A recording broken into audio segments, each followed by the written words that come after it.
팬데믹 시대에 문득 화가 난다. 참을 수 없이 화가 난다. 자, 그런데 이렇게 분노한다는 것은 또 다른 함정이 있음을 우리가 명심해야 될 필요가 있습니다. 바로 분노하면 쉽게 더 속는다는 거예요. 왜 분노한 사람들은 거짓말에 더 쉽게 속고 그것을 전파하는데도 앞장을 설까요? 바로 분노가 진실을 궁금해하는 거잖아요. 그렇다면 우리가 언제 분노할까요? 요즘 팬데믹으로 가족과의 시간이 많아져서 좋아졌다고 말씀하시는 분들도 계시지만 한편으로는 굉장히 힘들다고 말씀하시는 분들도 꽤 계십니다. 자, 그래서 팬데믹 블루라는 말이 많이 나올 정도로 정말 많은 분들이 우울한 감정을 느끼고 계신데요. 사실은 우리가 더 신경 써야 될 것은 우울보다 분노죠. 왜냐하면 우리 자신을 더 위험하게 만드니까요. 문득 격하게 분노하는 이런 경우가 팬데믹 레드라고 불리는, 이런 팬데믹 레드의 위험성을 강력하게 주장한 새로운 연구들이 최근에 나오고 있죠. 자, 그래서 팬데믹 시대에 문득 화가 난다. 그리고 참을 수 없이 화가 난다. 이런 모든 분노와 관련된 이야기들을 오늘 심리 읽어드립니다에서 말씀을 드려보도록 하겠습니다. 우리가 언제 분노할까요?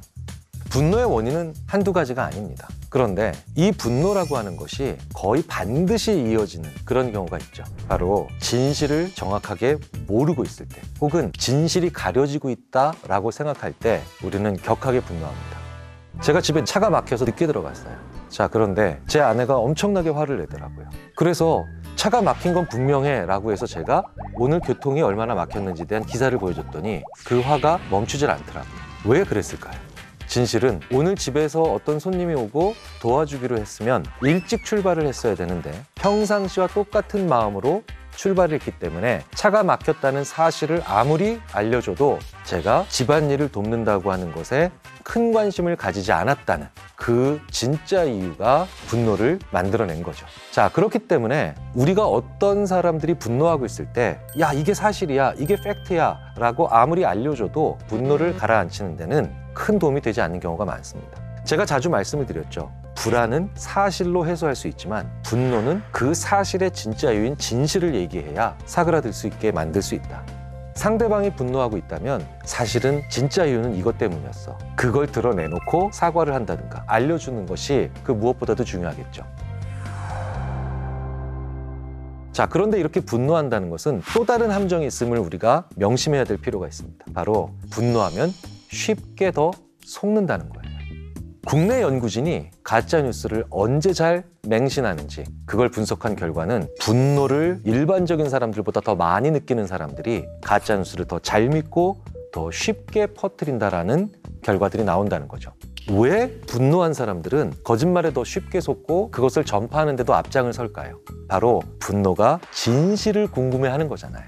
어찌 보면 당연한 겁니다. 분노한 사람은 계속해서 그 일이 일어난 진짜 이유, 진실을 알고 싶어 하기 때문에 이런 메시지에 관심이 갈 수밖에 없다는 거죠.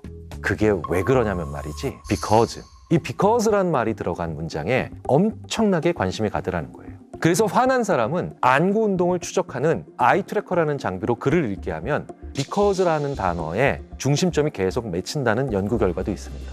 그러니까 그게 왜 그러냐면 말이지 라고 하는 그 다음 말이 무엇이 와도 쉽게 당할 수 있고 심지어는 그걸 믿는 것도 얼마든지 가능하다는 거죠. 더 무서운 건 이렇게 가짜뉴스는 한번 그렇구나라는 느낌만 만들어내면 그 다음부터는 제대로 된 진실이 무엇인가를 알아도 내가 쉽게 이전에 믿었던 것을 굽히지 않더라는 거예요. 우리가 팬데믹 시대에 정말 조심해야 되는 일들이고요. 그리고 이런 악의적 뉴스 혹은 가짜뉴스는 분명히 규제해야 되는 필요한 시점에 있고 우리가 그 고민을 많이 해봐야 됩니다. 이혼을 전문으로 다루시는 변호사들께서 이런 얘기들을 많이 하십니다. 이혼할 때 서로 알고 있는 사실을 얘기하지만 같은 사실을 두고 너무 해석이 다르기 때문에 진실은 결국 알 수가 없다. 진짜 이유는 사람마다 보는 관점이 다르다는 거죠. 특히나 같은 공간에 있는 사람들은 상대방도 나랑 같은 진실을 추리하고 있을 거라고 하는 가정을 너무나 쉽게 한다는 거예요. 내가 분노했다고요? 그렇다면 나는 나의 가설에만 집중하고 있기 때문입니다. 그런데 우리는 이런 사람들을 많이 만납니다. 나는 정말 객관적인 사람. 그래서 이런 사람들을 보면 더욱더 분노하기가 쉬워집니다.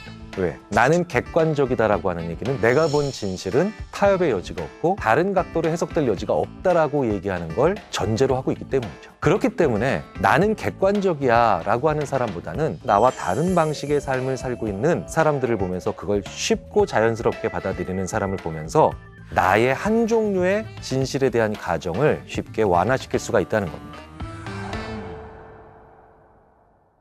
일반적으로 근거가 명확한 분노를 느끼는 사람은 상대방이 나에게 어떤 피해를 미쳤는가를 명확하게 기술할 수 있습니다. 그리고 그 인과관계를 얘기할 수 있죠.